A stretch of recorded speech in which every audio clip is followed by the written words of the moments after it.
Tapos yung ano, yung difference nung kunwari nung market mo from Wholesaling. pre-pandemic na wholesale to after nung pandemic, may kaibahan ba? Lumaki ba yung market mo? May nararating ka Mas na ba na ibang lugar? Hindi naman. Parang mas okay lang ngayon kasi hindi siya, kasi dati sobrang dami mong gagawin. Pagod na pagod ka, pero maliit lang yung, bago ka makakita ng break-even.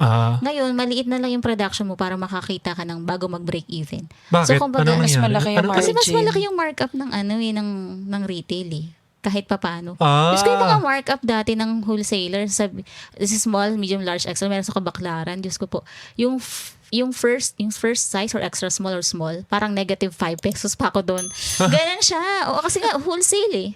So parang dapat may mga loss leaders ka na, kumbaga para yung iba, mabenta din. Parang ganon. Yung So, iba palugil na talaga. Yung isang size palugi siya. Tapos yung the rest, saka lang siya may Saka konting makikita. May mga ganong galawan Oo, pala, mga no? ganun talaga.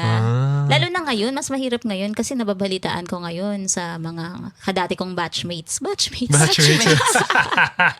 Batches. Oo, as in, hindi na yung per piece ang kita nila eh. Parang per rolyo na talaga. Tapos mura lang eh. Mas iba yung... Pag sa presyo na talaga. Ano talaga ngayon. Sabi ko, doon ko na-realize, hindi na talaga ako pang tiyanggi.